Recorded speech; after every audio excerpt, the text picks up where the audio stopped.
Well, conditions are going downhill as we press through this week, and it looks as if we are going to see the return of high pressure and better conditions towards the end of the week and in the next week. Thanks for clicking on to the Monday edition of Vogan's European Outlook. We've got a frontal system moving through with wind and rain, and that is going to herald what will become quite an unsettled week of weather across the British Isles. And of course, back at the start of last week, I thought there was potential for a surge of summer. That, of course, hasn't materialised, but it just shows you the fickle nature of weather. And, you sometimes get it right, sometimes get it wrong. Probably plenty of people out there are saying you get it more wrong than you do right. I don't know, but I do try my best.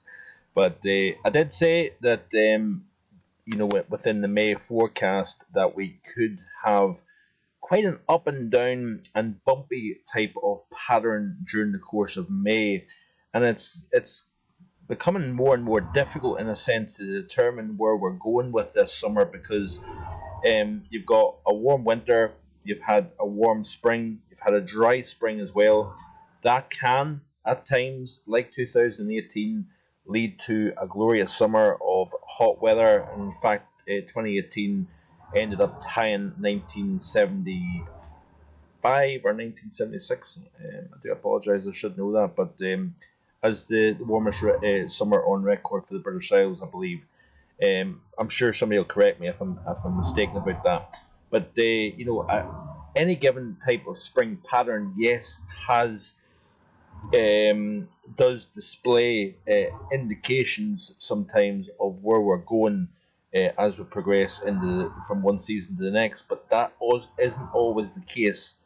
And of course, we've seen that in 2012. We had a record warm March, we've seen record breaking temperatures, we had exceptionally dry conditions, and then just at the flick of a switch, the pattern changed, and we've seen the wettest April on record and a very soggy summer indeed.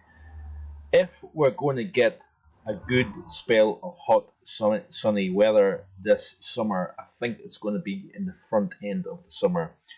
And there is some models indicating, quite an anticyclonic and warm June. Some are actually indicating slightly opposite of that. So, like I say, it's going to be a hard call as we go deeper and deeper into the month of May. And like I said, I will release a forecast for the summer season, so the June through August period, towards the final days of May. But like I've said already, we've got unsettled conditions now starting to set in. We're seeing that across the northern and western portion of the British Isles. And it was an interesting temperature profile actually across the British Isles this morning because I happened to look at this because I actually started off the day down in Wisbech in Cambridgeshire, and it was quite chilly. It was nice and clear. It was a beautiful fresh morning.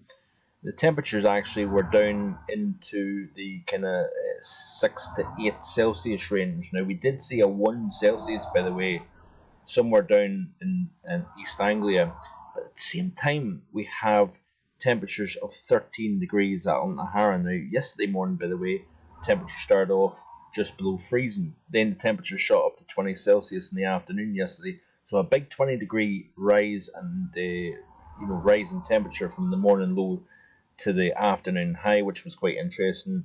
But at the same time, as we pressed through the overnight period last night, the frontal system moved in, southwesterly winds started to freshen, and we've seen temperatures rise even upwards of 14 Celsius at Dalcross Inverness Airport area, 14 at Kinloss, but yet we had temperatures close to, if not right around the freezing mark across parts of East Anglia. We'll have a look at the minimum temperatures. Of course, the temperature did minimum temperatures did drop to 11 degrees at Tain, but look at this here. We've got a 1 Celsius at Tibbenham Airfield in is that Norfolk or Suffolk?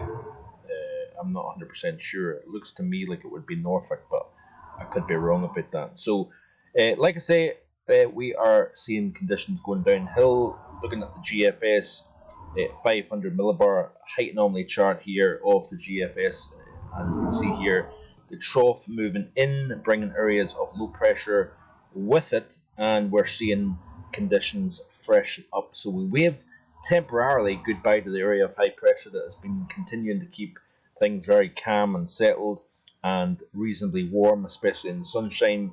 But that moves through. We'll see a fairly deep area of low pressure passing to the north of the British Isles later this week, bringing more unsettled conditions. And then as that exits into Scandinavia, we're going to see high pressure build in from the south here, and we're going to see warm 850 temperatures over Spain, Portugal start to lift north. Now, we're not going to see some really major warmth moving up from Spain like some of the models indicated last week, but we are going to see warmer conditions, and I think low 20s is pretty much a given with this setup through the weekend and into next week. So around this time next week, we're going to see potential for southerly winds and some nice warm air coming in from the southwest of Europe. And it's all thanks to this synoptic chart here. We've got a deep trough over the North Atlantic, another trough over the eastern portion of Europe, and of course we've got the area of high pressure in between. Get that area of high pressure slightly east of the UK, you're pulling air in from Spain. Get it over the British Isles, we kind of have that warm air mass in place. We see possibly cooling by night, warming by day. You get the area of high pressure to the north of the UK, we're pulling our air in from the east, and while that may be warm, we then transport milder air, or cooler air should I say, in from the east. So it's all about the positioning of high pressure at this time of the year to determine how warm or indeed cool temperatures are. But this is off, like I say, off the GFS, the latest run, and you can see here that high pressure generally in large contains itself over the UK, over much of Europe, in fact, well through next week. So we're a long way off, and then we start to see things flattening down somewhat. Yes, the jet stream remains to the north of the UK. We've got the trough to the north, ridge to the south, and you've got a fairly mixed picture of weather, largely dominated by Atlantic conditions here, because we're seeing winds come in more from a west to southwesterly direction through this time period here. So yeah, it's going to be a fairly up and down scenario, I think, over the next few days. Looking at the 850 millibar temperatures off the GFS, you can see here as we see the frontal system moving through over the course of today and tomorrow, we pull in air from the north, so we're bringing some fairly fresh conditions with low pressure into the British Isles through the course of this week. We're even flirting with some relatively chilly, if not colder, at 850 millibars by the time we reach Friday. Also notice here we've got a fairly distinct contrast in air mass between the north coast of Scotland and Spain and Portugal, where we're seeing 850s plus 15, even 20 Celsius. So therefore we could be seeing temperatures well into the 30s down across Spain by the time we reach the end of this work week here. So that's something worth keeping an eye on, especially if you happen to be visiting Spain or Portugal on holiday. You're going to see temperatures increase significantly towards the end of the week here. Then as we push through the period, you can see here some of this warmer gets wafted northwards ahead of another frontal system, by the way, a big trough, multiple areas of low pressure within that trough, just to the west of the British Isles here. But what we could see is ahead of the frontal system with sunshine, temperatures really respond. This is the kind of scenario where you could be seeing the temperatures rise into the mid-20s in London, East Anglia, Lincolnshire, for example, if you happen to be east of the front and in that southwesterly flow here.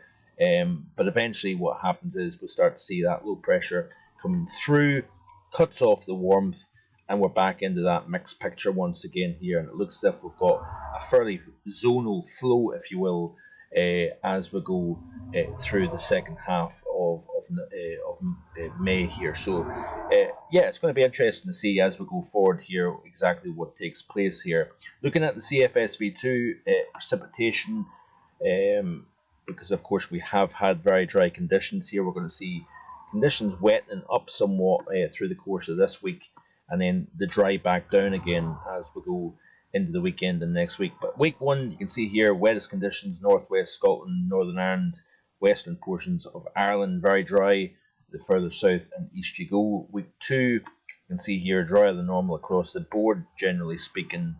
And as we go into week 3 here, which is the 22nd, 29th of May, still drier than normal according to CFSV2. Then we see things turning wetter across the UK. Nothing significant, but certainly it looks as if we're changing the the setup as we go into the early portion of June. Like I say, very, very uncertain as to exactly where we're going with this.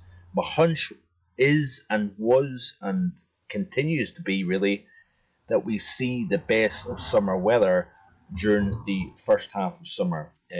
But again, there's still another 2 to 3 weeks where I'm going to be fine-tuning my ideas and really studying the type of sea surface temperature profile, the Mann-Julian oscillation playing a role as well. Sea surface temperatures, the Atlantic is very warm, especially west and southwest of the British Isles. We need to keep an eye on that as well, because if we do get lower pressure, we could see significant rainfall, because low pressure can feed off that warm water and enhance rainfall across the UK here. So it's all to play for, and it's going to be, like I say, a hard one to call, I think, as we go forward.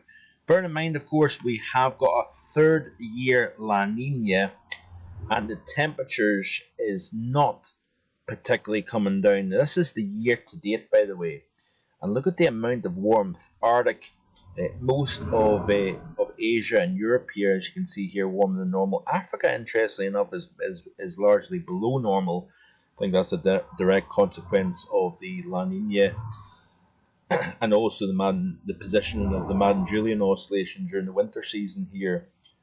Largely warmer than normal Indonesia, northern Australia, cooler than normal across the south. Of course, we've got a fairly chilly northern and central and southern portion of South America, if you notice here. The North American continent is actually quite interesting. Now, we've got warmth up into Alaska, and I think that's a response to that warm pool over the North Pacific. But the heart of North America is sitting at its coldest opening 5 months to the year since 2014, which is quite interesting. Of course, that is the year that we last seen a below normal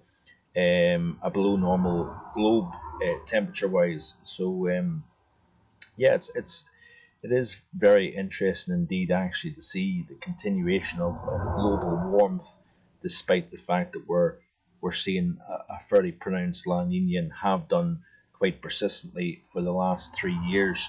And it begs the question, of course, where when we approach the next solar maximum, we also see the advance of an El Nino, which of course is always going to come eventually. We can't have La Nina conditions forever. You would expect to see the temperature shoot back up again. So remember, in the graph of the UAH temperature profile, you've got these rises and falls. The rise comes especially with the El Nino, the fall comes with the La Nina. We're seeing that fall, but it's staying well above the normal line. And I would say it's concerning times in terms of the level of warmth and persistency in the warmth that we've seen in the last several years. I think it's 7 years now since the last time we've seen a colder than normal 2-meter temperature normally globally here. So we'll continue to keep an eye on that as we go forward anyway. But that's it for today. Thanks for watching. I do appreciate it. Please like, share and subscribe. I'll be back in the next couple of days with more. Bye for now.